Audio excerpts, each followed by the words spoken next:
We have 100 cows on either side. But they are in here the whole time then? Yeah, while they're milking. Welcome to WatchMojo UK, and today we're looking at all the most absurd Countryfile moments that generated the most complaints. If I thought that killing badgers would stop this disease in the countryside, I honestly would back it.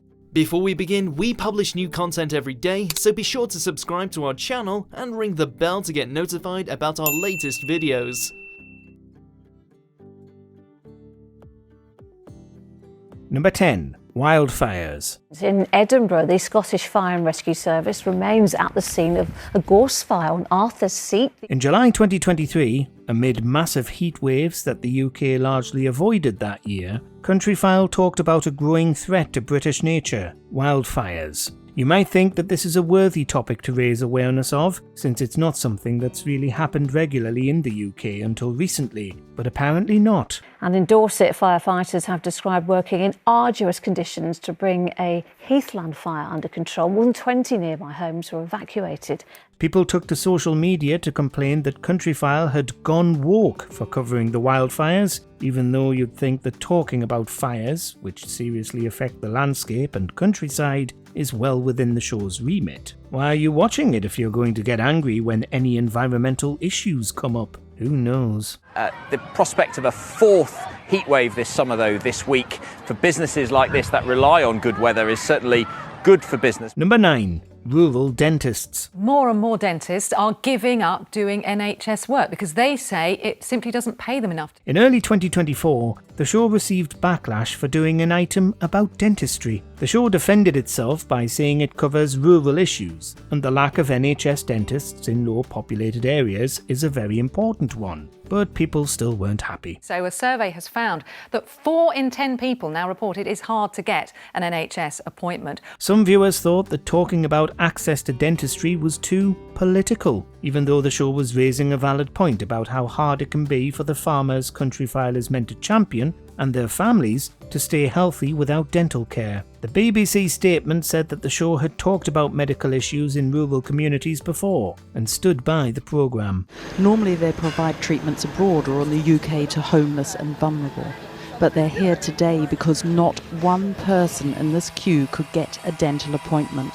Number 8. Wensleydale Railway. And what do I do? How do I start it? Right, well the first thing is we need to start the engines. Yeah. So if you press the blue button. This one? Yeah. Engines start. That's the one. In an August 2025 edition of Countryfile, some viewers were absolutely horrified when John Craven visited a railway. To be fair, the entire episode was dedicated to Craven's visit to Wensleydale Railway in North Yorkshire, but did it merit so many complaints from the Daily Mail and its readership? We're quite lucky because you can probably see we've got a number of young people working with us. Yeah. Some are employed and some are volunteers. Craven was raising awareness of the recently reopened Heritage Railway, which takes passengers through the scenic Yorkshire Dales. The show was accused of scraping the bottom of the barrel and also becoming too much like The One Show. But maybe they all live too far away from Wensleydale to enjoy the train journey, or don't want to pay the £25 fare. You know what, Nigel? I'm feeling quite confident at these controls. They're nice to drive, these actually. They are. Once you get the feel, they're nice to drive. Number 7.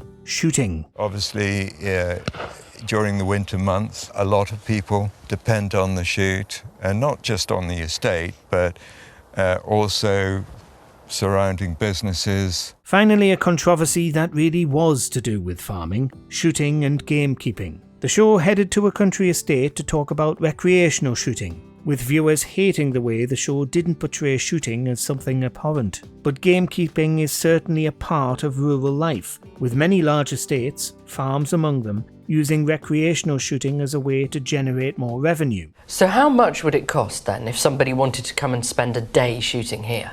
I'm not actually prepared to tell you the cost because it's... Is it that much? It's also not harmful to the environment to shoot responsibly. But still, people thought that the episode needed a warning, and that it was tone deaf to make an episode covering an expensive hobby during the cost of living crisis. So you still think it's better to manage this land for game and with wildlife? Number 6. Badger culling. It was supposed to tackle tuberculosis in cattle by killing badgers humanely and in sufficient numbers to make the cull effective. After fox hunting, badger culling might be the most divisive issue facing the British countryside, and it's been that way for decades. Many people are absolutely opposed to culling badgers because it's both cruel and it isn't actually that effective, according to some studies. It was shot directly into the spine between the shoulders. Still, the farmers whose cattle are at risk of contracting bovine TB from badgers, which can, in rare cases, infect humans through contaminated milk, are generally in favour of culling. So Countryfile had a look at the issue. But taking a balanced look at something was too much for the people at home, who accused the show of advocating a mass slaughter of badgers. One person even tried to dub it Badgergate. As anyone who works with badgers will tell you, these animals are some of our toughest native mammals. Number 5. Ewe culling. More culling. In 2024, Adam Henson was again in bother after selecting 15 of his ewes for culling during a programme. These are my breeding females. The sheep he chose were old or ill and therefore wouldn't be good for the next lambing season. It sounds cutthroat, but remember that if Henson keeps unproductive sheep on his farm, he's paying to look after them without getting anything, i.e. meat, in return. And so the ewes were scanned halfway through their pregnancy, and when they were scanned, we condition scored them to find out how good they are in their conditions. Though he explained that one of the big reasons they cull sheep who are losing their teeth is because they can't eat properly anymore, people still wanted a warning, or thought that those sheep shouldn't go to slaughter.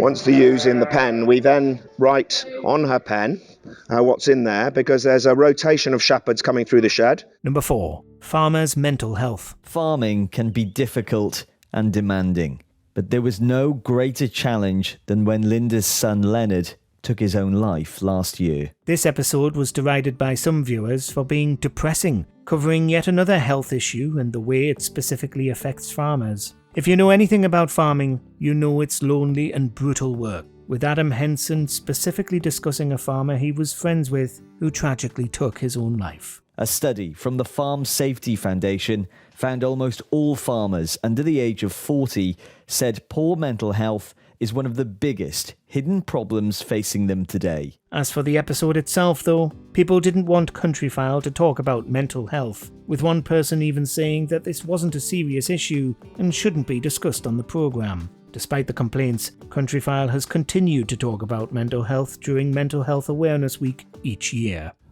People are working longer hours, more isolated, and it is so easy to just be sat on a tractor all day or milking a herd of cows and you're not seeing anybody. Number 3. Cow battery farming. We know each other's roles. Yeah. Do you know, like, I'm the donkey, you're the brains. In 2021, Countryfile visited a farm in County Down that had a zero grazing system, as they described it. Their cows were kept indoors year-round, with the owners explaining the measures they went through to keep the cattle happy while basically never letting them out, all because it's cheaper and more efficient to keep them inside. You know, the fresh beds, they've comfortable mattresses, they have food on tap, they've scratchers, they've foot baths, you know.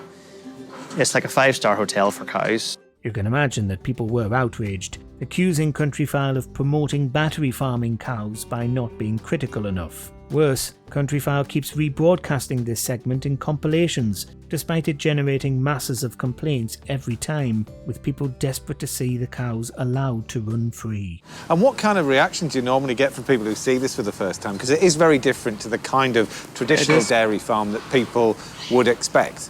It is, but the cows are so content. Number 2. Lambing season. We're weighing them, we're hoping to get them to around 44 kilos so that we can reach around 70 to 75 pounds per lamb. In 2025, Countryfile aired an entire special episode about that year's lambing season, with Adam Henson again in the firing line. This time, viewers were angry about lambs being sent to slaughter, complaining online about the cruelty of separating lambs from their mothers. So this lamb is obviously too small, he's too light, he's a bit bony. He might have been born a little bit later, could have been a triplet. But after endless complaints about the show not focusing enough on real farming, people are now also complaining about too much of it, with the show not shying away from the difficult realities of sending animals to slaughter. But if that wasn't distressing enough, other viewers complained about being made to feel sick after watching ewes giving birth in the same episode. These rams have got so much work to do. They'll be the dads of all of the lambs that these ewes are now carrying that will be born in the spring. Number 1. ageism. Well, let's get some more now on the age discrimination case brought by the former presenter of the BBC's Countryfile programme, Miriam O'Reilly. Is this the only Countryfile controversy that isn't just a non-troversy? Perhaps. In 2009, long-term presenter Miriam O'Reilly was dismissed from the programme, and she decided to take the BBC to court for sex and age discrimination. Other female presenters were also caught in the firing line at the BBC. It was hard to take on the BBC because I love the BBC, I loved working there. After over a year and a drawn-out employment tribunal, it was ruled that the BBC really had discriminated against O'Reilly for ageism, despite the channel controller saying that actually she'd been sacked because most of the audience didn't know who she was. But she sadly rarely appeared on television since. But I felt that I was treated badly because of my age, and standing up to the BBC was the right thing to do, however hurtful, however stressful it has been. Let us know in the comments whether you watch Countryfile or just don't bother anymore. We don't chase the cows, we don't round them up or herd them. It's all up to themselves.